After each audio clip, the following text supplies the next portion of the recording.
It's International Lesbian Day. Joe Biden undermines Kamala Harris, and an Afghani in Oklahoma plans a terror attack for Election Day. I'm Michael Knowles. This is the Michael Knowles Show.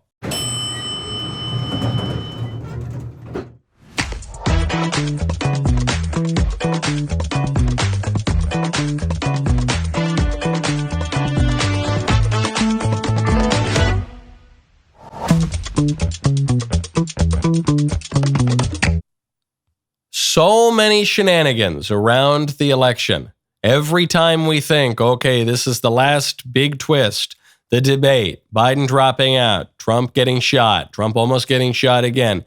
Now we have an Afghani national arrested for almost blowing up Election Day. We'll get to that in one moment. First, though, I got to tell you about ExpressVPN. Go to expressvpn.com/Knowles.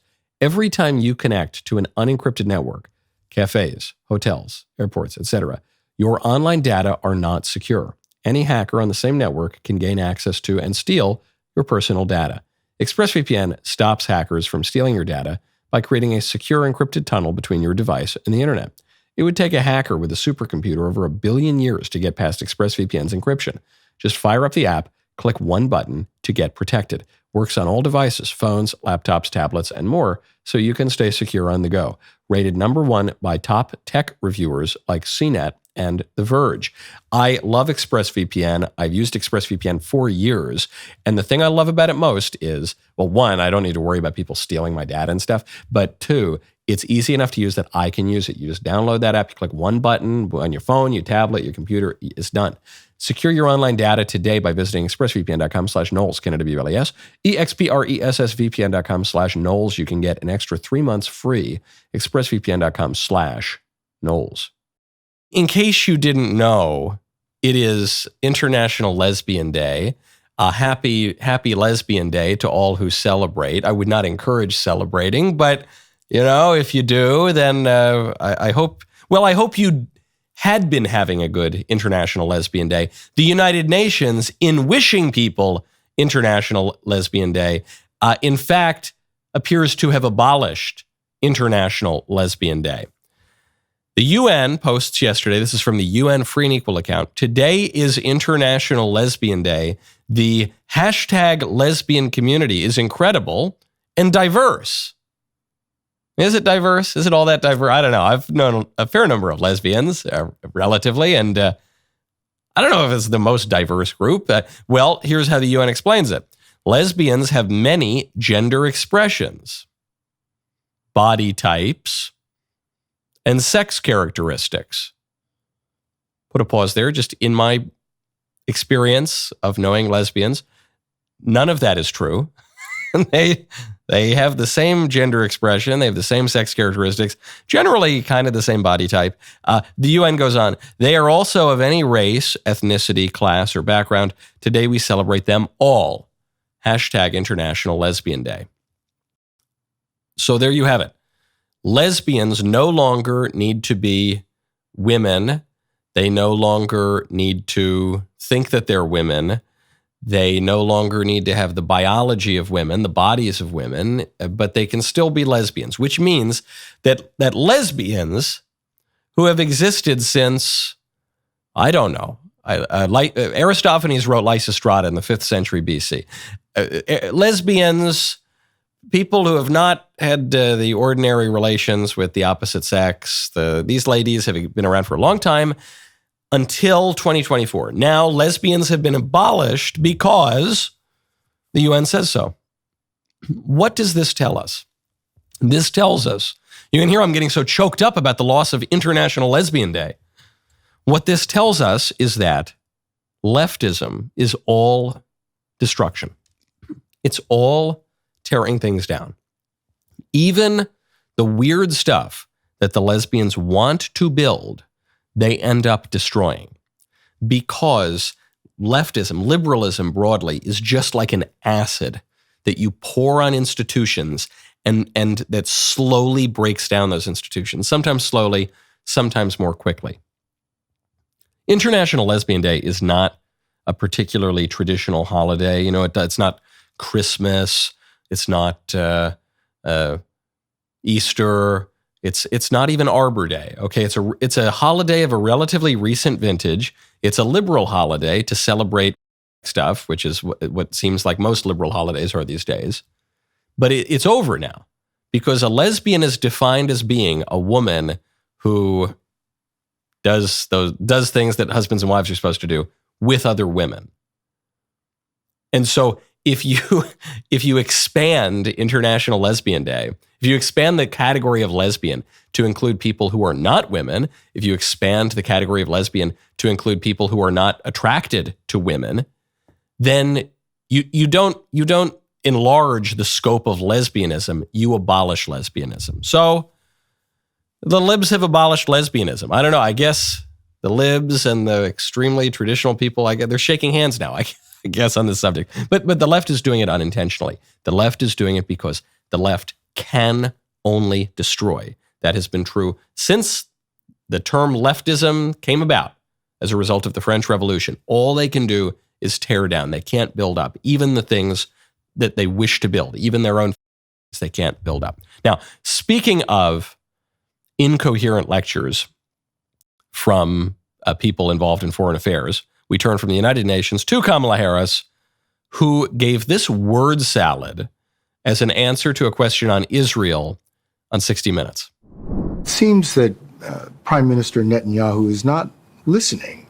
Well, Bill, the work that we have done has resulted in a number of movements in that region by Israel that were very much prompted by or a result of many things, including our advocacy for what needs to happen in the region.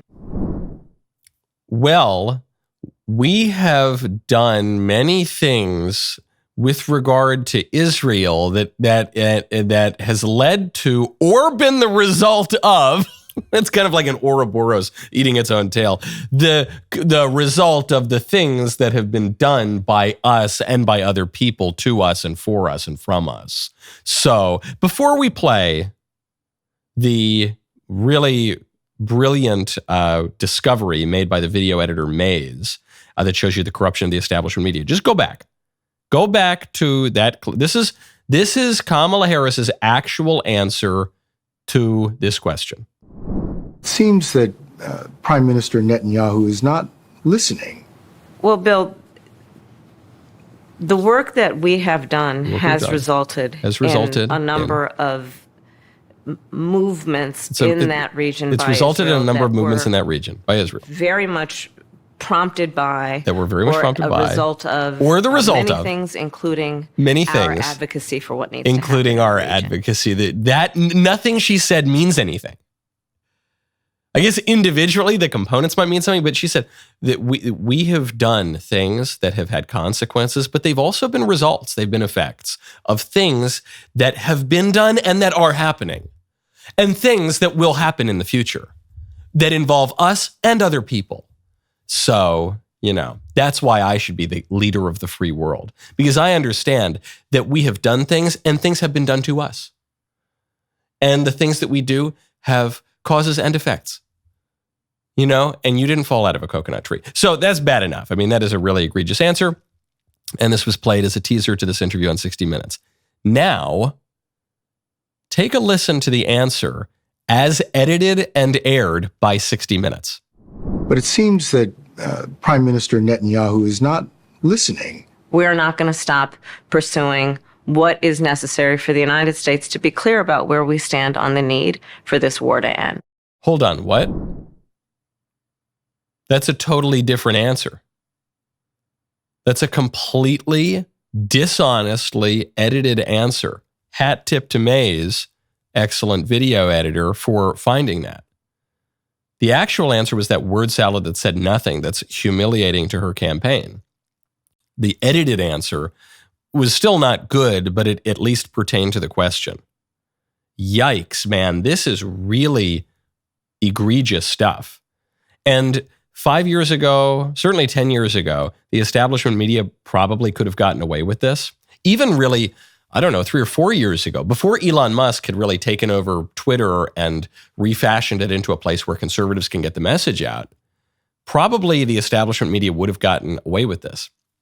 Now, however, we've heard her real answer, and we can furthermore see the corruption of the establishment media, and I think it makes both Kamala Harris and the media look much worse. And the takeaway, not only from Kamala's answer, but then the desperate and I think failed attempt to cover up her answer, is that this woman just is not in command of a lot of facts. And this woman just might not be the brightest bulb in the pack, sharpest tool in the shed. Catch what I'm saying? The presidency of the United States, believe it or not, does require some basic intelligence and knowledge.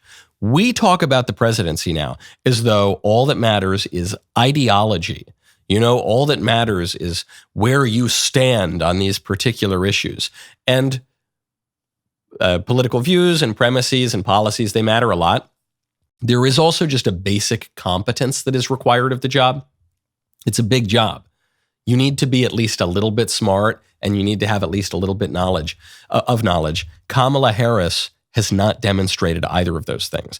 And the fact that the network news establishment media has to lie on her behalf this late in the game is real bad news for her. Now, when you want to improve your competency and potency, you ought to check out Roe Sparks. Go to roe.co/Knowles. New Roe Sparks are a game changer for guys who need some extra help in the bedroom. They're a 2-in-1 prescription treatment that combines the active ingredients in Viagra and Cialis, 2 powerhouse treatments. Roe Sparks are designed to dissolve under your tongue. That is huge because dissolvable treatment hits your bloodstream faster than the old pills. Roe Sparks keeps you present with your spouse instead of waiting for a pill to work. Plus, tadalafil, the active ingredient in Cialis, lasts in the system for up to 36 hours. So when the mood is right, you will be ready without another dose. Find out if prescription Roe Sparks is right for you. Get $15 off your first order and connect with a provider at roe.co/Knowles, Knowles. That has a kind of rhyme, or at least a sort of assonance to it. roe.co/Knowles, $15 off at roe.co/Knowles. Compounded drugs are permitted to be prescribed under federal law, but are not FDA approved and do not undergo FDA safety, effectiveness, or manufacturing review. Only available if prescribed after an online consultation with a provider. roe.co/Knowles. Some of you have already seen my latest, actually a lot of you have already seen my latest episode of Michael and, my long-form freewheeling interview series where I sit down with people you might not have heard from or even heard of before. In this latest episode, I sit down with John Ramirez, a former Satanist with a powerful testimony that exposes the devil's tricks and how demons work through people practicing the occult. Check out this teaser. I came from a family of warlocks and witches. I got the cross upside down here. I got scars here. I have another symbol here that is the 21 roads to the dark side was carved into my flesh, that the devil said carve that into him because he's going to be the gatekeeper of the demonic kingdom. When you're buddies with the devil, what are the things that specifically that the devil's telling you? False realities, things that you don't have, things that you want, things that you can't get. And one time, the devil was sitting on the passenger seat, and he said, there's a guy on the rooftop, grab him and sacrifice him for me. I tried to drag him into my apartment. I was half demon possessed. But there was this guy there. The guy. Yeah, no, real guy, yeah. What happens to get you out of it? Christ.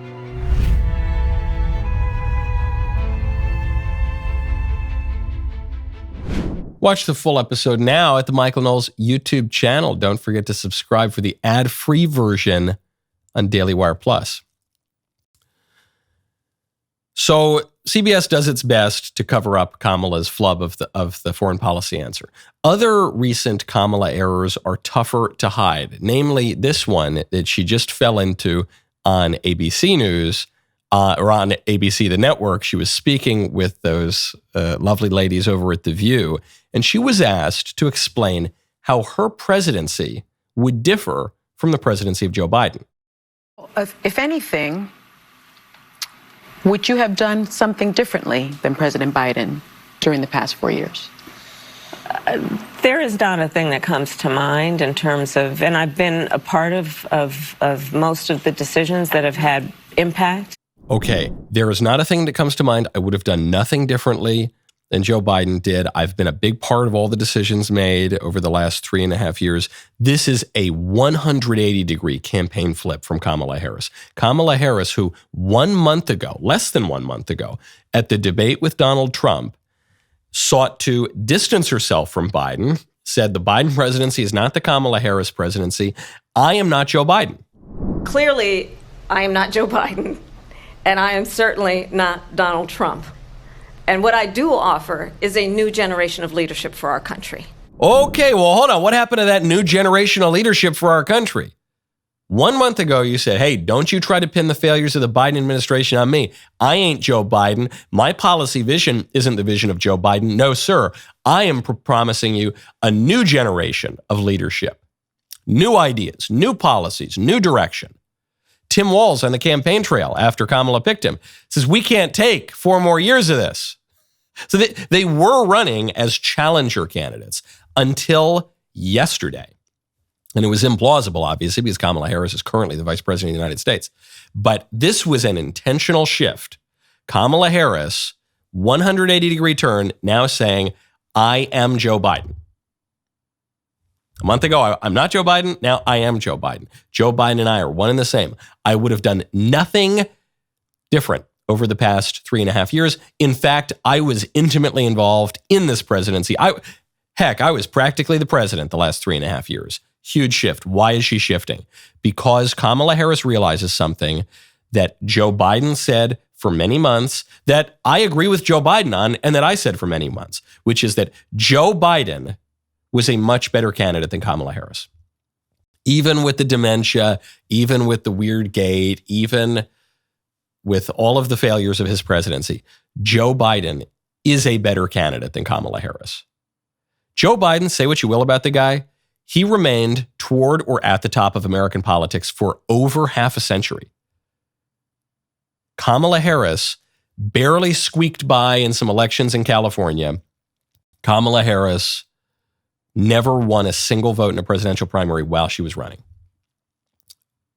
Voters like Biden more than they like Harris. And guess what? The more they see of Kamala Harris, the truer that is. People don't like this woman. And it's not just that they don't like her because she has an ugly personality or something like that. They don't like her because they're not impressed by her. They don't prefer her policies to Biden's policies. They don't prefer her demeanor to Biden's demeanor. They don't prefer her political inclinations to Biden's political inclinations. Biden is just a better candidate. So now, this late in the game, Kamala's poll numbers are not great. They're not terrible, but they're not great. And so the campaign is having a reset. This is all part of a big reset to say, hey, that stuff about new direction and maybe we were a little quick to replace Joe Biden. Yikes. Maybe we should just be running as Joe Biden's third term. So far, it's not really working. You don't need to take my word for it. Turn to Mr. Charlamagne from that Lib podcast, The Breakfast Club, which speaks specifically to black voters. Charlamagne says the Kamala Harris campaign is not resonating. Well, I think they mess up in regards to messaging. Like, you'll listen to a lot of reporters and they'll be talking to Trump or J.D. Vance and they'll be talking to them about things that are happening right here in America. Mm-hmm. Because it is an election season right here in America. So it's so many things that we care about here, right? So it's always America first. But then, you go to Tim Walz and they're asking him about geopolitical politics. Mm-hmm. And I think a lot of times that makes them sound, very out of touch. That makes them sound very out of touch to what's actually going on right here in America. Or talking about things that's happening overseas and not talking about what's here. But that's what they're being asked. Exactly. Not saying that stuff is important, but that stuff gets highlighted over, what's happening right here in this country. And when you hear, the Vances and the Trumps talking about what's happening here at home and saying things like America first and make America great again, that messaging sometimes resonates a lot more. Absolutely. Not sometimes, it does resonate a lot more. Because people they live in it. Exactly, because you saw what happened in North Carolina. As soon as I think this weekend they announced how much money they were sending to, I think it was Lebanon. Mm-hmm. People got outraged. Yeah. They was like, yo, what about us right here in North Carolina? So like that America First messaging goes much farther, especially during election season. Yep. Absolutely. Absolutely, he's right. I don't think this is 5D chess or anything. I think Charlamagne, though he's wrong about a number of things, he's seeing pretty basic facts on the ground, which is that the Biden-Harris administration, now the Harris-Walz ticket, just doesn't seem to care about Americans. They care about foreigners. They care about all sorts of foreigners, below our southern border, foreigners who are in our country illegally, foreigners in the Middle East, foreigners in Eastern Europe. Hold your hands out, catch a nickel, catch a dime. They're willing to give money out to all of them. But they don't seem to care about Americans or what Americans are focused on. Is it possible that we're going to see a red tidal wave in November? I'm not betting on it. Don't you clip this out, and then if the election doesn't go well, you say Michael was totally wrong. I'm not saying I would put money on a red tidal wave. The reason I wouldn't put money on it, by the way, is because I think there are going to be a lot of shenanigans. I think you're already seeing a lot of those shenanigans, like when Pennsylvania shut down its voter registration website during President Trump's triumphant return to Butler during that rally in Pennsylvania. I think there are going to be shenanigans like swing states illegally registering foreign nationals to vote, as we've seen lots of evidence of. I think there are going to be shenanigans like turning election day into election season and all sorts of mail-in ballots and drop boxes and all the rest. So that's why I think I wouldn't bet on a red tidal wave. But if this were an honest and fair election, like we basically used to have in America until 2020, if this were an honest and fair election, I would bet a significant chunk of money that this would be a red tidal wave. You have a candidate, Kamala Harris, that no one voted for. That's a disadvantage, and who really doesn't seem ready for prime time. You've got a running mate, not that the running mates matter all that much, who is super weird and a liar and who let his chief city in his state that he governs burn to the ground while violent criminals marauded and looted. You have an absolutely disastrous record that the Democrat nominee is in part inheriting because she's the incumbent vice president. You've got war abroad. You've got social issues that are about 50-50 because the trans issue cuts for Republicans and the abortion issue right now is cutting for Democrats. So those are sort of off the table. You've got Trump, who was a good president and things were doing well and people trust him on the economy, which is the top issue. You've got this woman who nobody voted for, who when she shows up and actually does speak is completely embarrassing.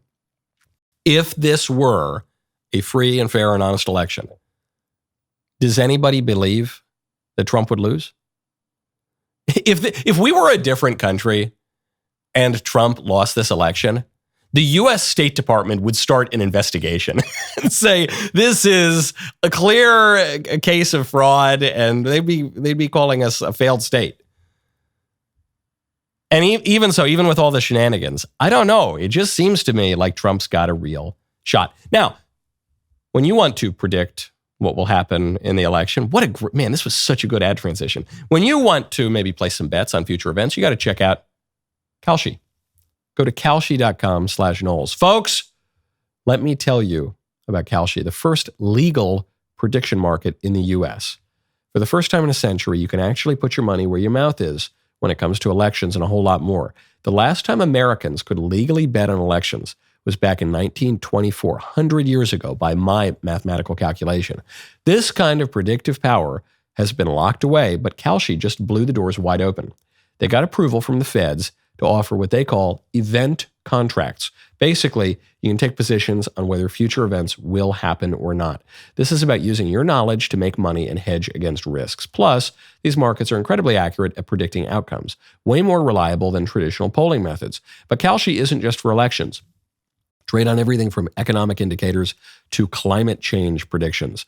Whether you want to profit from your insights or participate in the most accurate forecasts out there, Kalshi is your answer. Sign up today at Kalshi.com/Knowles. That is KALSHI.com/Knowles. When you deposit $100, they will give you an extra $20 to trade with. That is right. They are basically paying you to join the prediction revolution. Kalshi, KALSHI.com/Knowles. Deposit $100, receive $20 free to trade. That's simple. Don't wait. Kalshi.com/Knowles. Not just left-wing media figures are pointing out that the Kamala campaign is weak and Trump is doing well. Joe Biden himself is coming out and shivving Kamala Harris. And he's doing it in a really subtle way. He's not doing it by weighing in on the election or saying anything nice about Trump, certainly, or really demeaning Kamala Harris explicitly. Joe Biden is undermining the Harris campaign in a much craftier way. You remember last week, we heard from Kamala Harris. We might have even played it yesterday on the show, who said that Ron DeSantis isn't taking her phone calls in the lead up to Hurricane Milton, and he's playing politics with the hurricane, and this is completely irresponsible, and he needs to pick up the phone and talk to her during a natural disaster. And then DeSantis responded and said, why would I talk to Kamala Harris? She's never been involved all these 3.5 years as vice president in hurricane preparedness or hurricane recovery. She's the vice president. Why am I talking to Kamala? I don't care about talking to the vice president. I'm talking to the president. And then yesterday, Joe Biden comes out and he sides with Ron DeSantis. The governor of Florida has been cooperative. He said he's gotten all that he needs. I talked to him again yesterday, and I said, no, you're doing a great job. It's all being done well. We thank you for it. And I literally gave my personal phone number to call. So I don't know. There was a rough start in some places, but every governor from Florida to North Carolina has been fully cooperative and supportive and acknowledged what this team is doing. And they're doing an incredible job. But we got a lot more to do. They're doing an incredible job. And Ron DeSantis in particular is doing an incredible job. He's working with us. I gave him my personal phone number. Oh yeah, he's doing great. Joe Biden hates Kamala Harris. He hates her. It is palpable. He despises this woman. She is doing her best to pretend that she's the president when it suits her, not to take on the responsibilities of the presidency, which she is entirely incapable of, but of pretending to kind of be the president when she's taken shots at Ron DeSantis for not calling her for some reason during a hurricane. But then she wants to run away from the responsibilities of the presidency when it involves dealing with Joe Biden's disastrous record or when it involves actually doing anything. And Joe Biden comes out, he goes, huh? What? Why would DeSantis call her? He doesn't say it explicitly, but that's clearly the subtext. Why would DeSantis call her? He's got my personal number. That's what DeSantis said. He said, oh, look, I can talk to Joe Biden directly. And Biden says, yeah, he's got my personal number. We talk. Kamala Harris has nothing to do with this. Kamala Harris has nothing to do with anything. This is why I say I could see a world in which there's a red tidal wave. Other than the shenanigans might make it tough, but nobody likes Kamala Harris and virtually nobody wants her to be president. Up to and including Joe Biden. I would be surprised if I found out, it's a secret ballot, we won't find out. I would be surprised if I found out that Joe Biden voted for Kamala Harris. I don't think he's going to vote for her. He is going to vote. I would bet a modest but decent amount of money Joe Biden will not even vote for Kamala Harris. And I think there are many such cases among the Democrats. Now, speaking of people who don't want Kamala Harris to win, there was a poll conducted of Israelis. And the Israelis, overwhelmingly, according to this poll, want Donald Trump to win. This was a poll conducted by Langer Research Associates and Public Opinion Research Israel. This was a little over 1,000 Israelis conducted in early to mid-September. And it found that 54% of Israelis want Trump to win the U.S. election versus 24% who want Harris to win the election. And you might say, well, who cares what foreigners think about our elections? Well, the foreigners care a lot because America's the global hegemon. I remember this because I was traveling around the Middle East just on a vacation in 2016. And everywhere you could see information about the U.S. election. You could see this in Arabia. You could see this in Lebanon. You could see this all over the place. And it hit me at that point. Even when I was traveling through other parts of the world. I think through Europe I was on the way there. Yeah, I assume I was. I kind of forget the route. But I think I stopped over there. And you see this all over the world because America is the leader of the world. So people care about what happens in our election. Just like someone in Judea would have cared about what was going on in Rome in the first century, because that's where the imperial government was. Ours is the imperial government. And so in this case, the Israelis say overwhelmingly by more than 2-1, they want Trump to win, which raises a point to me. You know, there's a kind of perennial suggestion that comes up that the Jews control the world. And there are varying theories as to how this would work. And even more than theories, they're just kind of spasms or intuitions or whatever. But it would seem to me that the fact that the vast majority of Israelis want Trump to win and that President Trump is being undermined left and right by the established powers that be would seem to prove that the Jews don't actually secretly control the world. Do you follow what I'm saying here?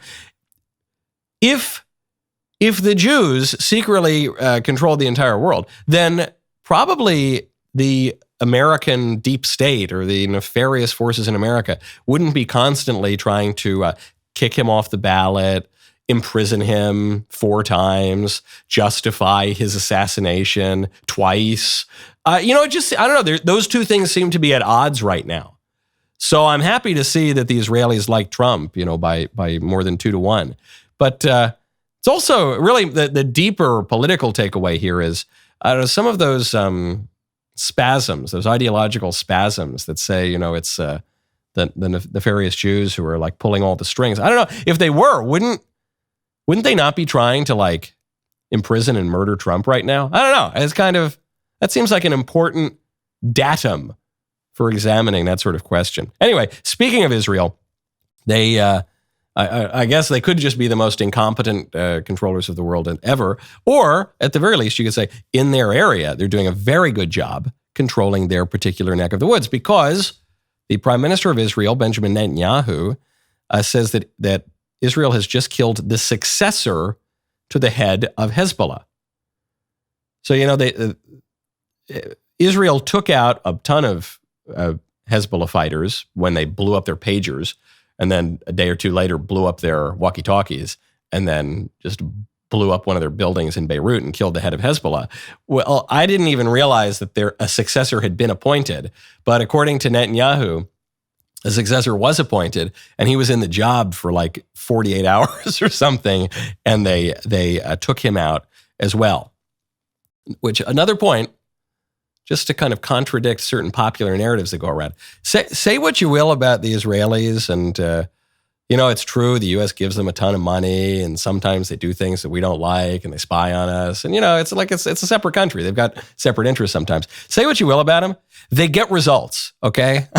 They've done a pretty effective job against their enemies, Hamas and Hezbollah, and I don't know, I don't really have any sympathy for Hamas or Hezbollah, so good on them. Speaking of Muslim, turning back to the home front, an Afghani national has been arrested for planning a terror attack on Election Day. This, according to the DOJ, just came out, says, I won't read the whole press release, but they say, the Justice Department today announced charges against a citizen of Afghanistan residing in Oklahoma City, Oklahoma, for conspiring to conduct an Election Day attack in the United States on behalf of the Islamic State of Iraq and al-Sham. ISIS. I thought that was the Islamic State of Iraq and Syria. Whatever. A designated foreign terrorist organization. According to a criminal complaint filed today, Nasir Ahmad Tahwedi, 27 years old, conspired and attempted to provide material support to ISIS and obtain firearms and ammo to conduct a violent attack on U.S. soil. He took steps to liquidate his family's assets, resettle family members overseas, and acquire AK-47 assault rifles and ammunition, and committed to attack on the U.S. Okay. I would be willing to wager, I guess I'm a real gambling man today. I'm placing a lot of bets, but I would be willing to wager that this guy is the first Nasir Ahmed Tahwedi ever to live in Oklahoma. I don't have family in Oklahoma, but from what I know of the state, not a lot of Nasir Ahmad Tawhidi is there. This guy would probably stick out a little bit like a sore thumb in Oklahoma. How did this guy end up in Oklahoma? Well, I'll tell you exactly how. Because America has imported millions and millions of people from all around the world, largely unvetted in recent years, because the Democrats want it to happen and the Republicans are willing to allow it to happen. Now, was this guy an illegal alien? Did he swim across the Rio Grande? I don't see any evidence of that. I know the Democrats say we want more illegal immigration and more legal immigration. The Republicans say we want more legal immigration but less illegal immigration. But the conservative view, I think, when you have, as we do now, the highest foreign-born percentage of the population ever in U.S. history, would seem to be the conservative view is that we need less immigration. We need many fewer people coming into the country. This, by the way, is the view of most Americans. Not when you ask them the question of whether they want more or less immigration, but when you ask Americans the question, how much immigration should we have? There was a study conducted by Harvard-Harris some years ago now that asked that question. Not, are you pro-immigration or anti-immigration? Because most people say, oh, I'm pro-legal immigration. But when you ask them, okay, how much immigration should we have?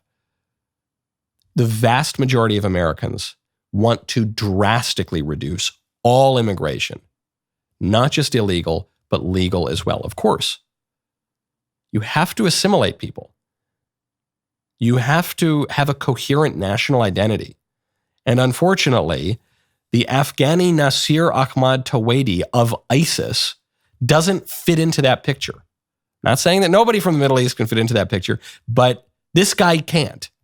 And the fact that this guy was ever permitted to step on U.S. soil is a national scandal. It's not a failure of DHS necessarily. I mean, ultimately, I suppose it is a failure of DHS, but more than being a failure of DHS, it's a failure of the American political system to maintain a coherent national identity. It's a failure of our whole immigration system, Democrat and Republican. You know, over the past 2 years, DailyWire Plus has coordinated with our friend Jordan B. Peterson on a collection of series, the Mastering Life collection. Jordan's newest series, Depression and Anxiety, is coming out. He's got 2 new series coming this fall. Become a DailyWire Plus member for unlimited access to Jordan's incredible library of series today at dailywire.com/subscribe. Use code Jordan at checkout for 35% off your new annual membership. That's dailywire.com/subscribe. My favorite comment yesterday is from Anaru3814, who says, Kamala will call her daddy, Donald J. Trump, on election night to concede. I like that.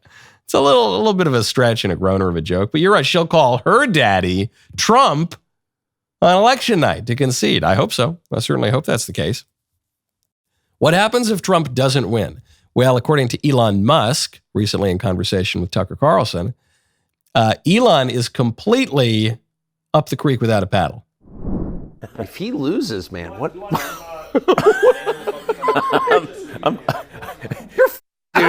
dude. If he loses, I'm It does seem that way. You can't just be like, I'm like, how long do you think my prison sentence is going to be? Do you think? Will I see my children? I don't know. Because it's not like you can say, well, yeah, I maxed out to him, but, you know, I have no plausible deniability. No, and I've been trashing Kamala nonstop. Oh, I know. I love that Elon's just laughing at this. I am effed. I am totally, and then Tucker's point, he says, it's not even like you just donated, but you could try to wiggle out of it. No. Elon is up there with the black MAGA hat on, doing jumping jacks on stage, saying Kamala's horrible, Trump is the man, and if Trump loses, this could be the last election. He's going that far. He's really taking what the Democrats have done, and he's throwing it back in their face. The Democrats have said, Trump poses an existential threat to this country. Elon is insinuating in a way that I think is less less of a threat to Kamala Harris, but he's still implying the political fact that the Democrats really are posing an existential threat to democracy. If anyone's posing an existential threat, it's the Democrats, because we might not have more elections after this. This is what he means. He's referring to migration. He's saying that Democrats have flooded the country, have intentionally imported people into the country, legally and illegally, to change the demographics of the country, specifically in swing states, so that they will have a permanent electoral majority. Democrats have been bragging about this since the mid-2000s in serious, published political science papers, on the campaign trail sometimes, and now they're putting it into action. He's saying, so Elon's taking a big risk here. Elon Musk, it's not like you or I, who, we support the losing candidate, and maybe we get punished a little bit. No, I guess I've got a show. I've got a little bit of a public profile. Maybe there could be some reprisal, but I am small potatoes. I am nothing compared to Elon Musk, one of the richest guys in the world, has multiple companies. The ways in which President Kamala Harris could hurt Elon Musk are so more varied and so much more intense than the ways in which she could hurt any of us. So he's taking a big risk. But he's saying we have to take a big risk now because we're all going to be effed if Kamala Harris wins, because it could be the last election, at least in Elon's view. Now, speaking of people who have famously smoked marijuana, this is a story I teased yesterday. Big, shocking news. I can't say it's a study, but it's new reporting coming out from doctors. Turns out that if you smoke all day, if you wake up, you wake and bake, and you're vaping throughout the day, have a little edible dessert after lunch, come home, rip a puff the devil's lettuce, a little bit of that Peruvian parsley. Turns out it's not good for you. I won't read the whole article, though I encourage you to do it. In Mid-Coast, Maine, a pediatrician sees teenagers so dependent on cannabis that they consume it practically all day, every day, a remarkably scary amount, she said. From Washington State to West Virginia, psychiatrists treat rising numbers of people whose use of the drug has brought on delusions, paranoia, and other symptoms of psychosis. In the emergency departments of small community hospitals and large academic medical centers alike, physicians encounter patients with severe vomiting induced by the drug. A $33 billion industry has taken root. Many users believe, for instance, that people cannot become addicted to cannabis. I've heard this since I was a kid. In fact, I think I was taught this in health class. You can't become addicted to marijuana. But then all of us know burnout potheads who wake and bake and who are smoking all day long. And they don't do well when they're not smoking pot all the time. They're obviously extremely reliant on it. And these doctors are saying millions of people do become addicted to pot. 18 million people, nearly a third of all users ages 18 and up, have reported symptoms of cannabis use disorder, according to estimates from a unique data analysis conducted for the New York Times by Columbia University. Almost everybody that uses pot every day is reporting problems with it. That's according to the deputy director of the National Institute on Drug Abuse. You could even have really acute problems from pot through cannabinoid hyperemesis syndrome, which causes seizures, kidney failure, cardiac arrest, and death. Okay, you were taught, I was taught at least in health class, you can't become addicted. It's not that big a deal. It certainly can't kill you. But it can. I'm not saying it regularly kills people. It's rare that it kills people, but it's not rare that it gets people addicted, and it's not rare that it gives people delusions and lack of focus and energy and even serious mental health problems like schizophrenia. That's not all that unusual. My issue is not, I know, I can already foresee the YouTube comments from people they're going to say, Michael, how dare you criticize Michael, you cigar salesman, how dare you, Mayflower cigar salesman, they're great cigars. How dare you criticize, first of all, nicotine and are different, but how dare you, Michael? I know, hold on. My issue is not exactly with the people who admit it's not great, but you kind of like it and whatever, you're going to take the risk and you're going to, I'm not really talking about you. My issue is the people who insist that has no downsides, or that in fact it's healthy. It's kind of like a miracle drug, man, and it can cure all sorts of problems. It definitely can cure, like if you have this problem where you don't want to eat Doritos, it can cure that problem. It's very good at curing that. But the people who treat as though this recreational drug is suddenly a cure-all, it's really great. It's insane. These are the same people who, if you lit up a cigarette, or could you imagine a cigar in a restaurant, they would start obnoxiously fake coughing in front of you, but they think there's no problem inhaling huge amounts of smoke with more tar in it, by the way, into your lungs regularly. It's not, my only point on this is a conservative point that everything in this finite world has costs and benefits. Everything carries risks. You can die from drinking too much water, okay? Surely we can admit that there might be some issues with pot. And the way that people consume pot today is extremely disordered. And the way that young people get hooked on it today with increasingly potent, that makes you kind of dull and tired and not focused and liberal, generally, not ideal. Now, speaking of dubious health fads, there is a new rage in health promoted by the likes of Jennifer Aniston and Kim Kardashian, and that is the salmon sperm facial. We don't have time to get into that today. How's that for a disgusting tease? We have much more to get to today. It is, in fact, Woke Wednesday. The rest of the show continues now. You do not want to miss it. Become a member. Use code Knowles, Canada BLES, and check it for 2 months free on all annual plans.